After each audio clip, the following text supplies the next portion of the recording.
Bharat Biotech, which manufactured the Covaxin, released a fact sheet advising pregnant or breastfeeding women, besides people with high fever or bleeding disorders, not to take the vaccine. On the other hand, the fact sheet of Serum Institute of India, which manufactured Covishield, was released to advise people who are severely allergic to any ingredient of the vaccine not to take the shot. India's fast bowler Mohammed Siraj went to his father's grave, first thing after landing in Hyderabad, his hometown, as he returned from India's tour of Australia. Siraj had lost his father in November 2020, while he was with the team in Australia. He was given the option of returning home, but the pacer chose to stay back with the team for the series. Siraj's father, Mohammed Ghaus, aspired to watch Siraj play for India, and the fast bowler revealed, on several occasions during the series, that he stayed back in Australia to fulfill his father's dream. Cricket Australia, CA, wrote an open letter thanking the Board of Control for Cricket in India, BCCI, the Indian players, and the fans for the successful completion of India's tour to Australia under strict COVID norms and biobubble restrictions. CA said they are grateful to the BCCI for their friendship, trust and commitment in delivering a series that brought joy to many millions of people around the world at a time they needed it the most. CA hailed the recently concluded test series between the teams as one of the greatest Border Gavaskar test series ever contested.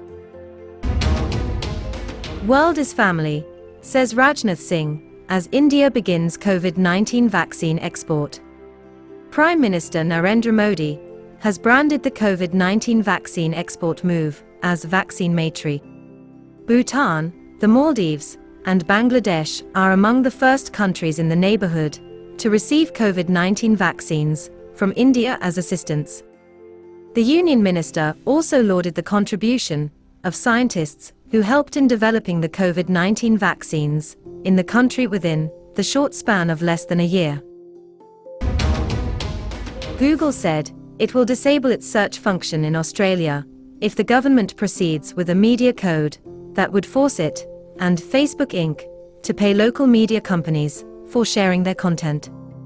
Australia announced the legislation last month after an investigation found Alphabet Inc. owned Google and social media giant Facebook held too much market power in the media industry, a situation it said posed a potential threat to a well-functioning democracy.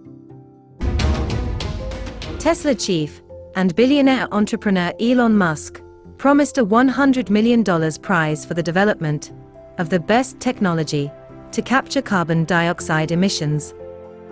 Capturing planet-warming emissions is becoming a critical part of many plans to keep climate change in check, but very little progress has been made on the technology to date.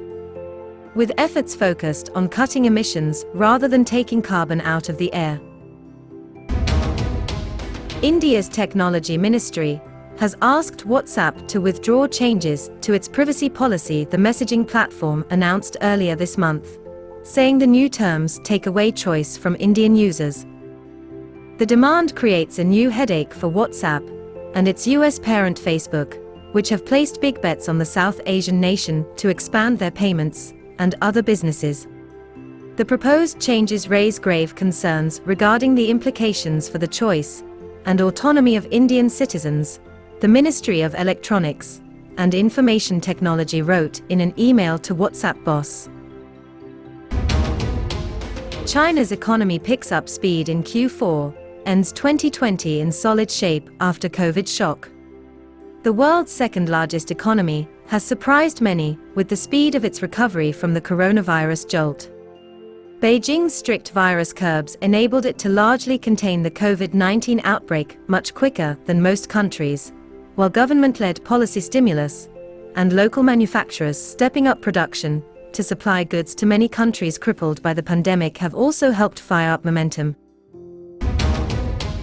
Nuclear football, the bag containing the procedures and equipment for a launch. The biscuit, a card of authentication codes for embarking on a nuclear launch that only the president can use. Donald Trump's huffy refusal to attend successor Joe Biden's inauguration created an unprecedented challenge. So for the first time in a transfer of presidential power, there was a second active football for the occasion. As he took the oath of office, Biden had a military officer standing nearby with the duplicate nuclear briefcase, and he received his own biscuit.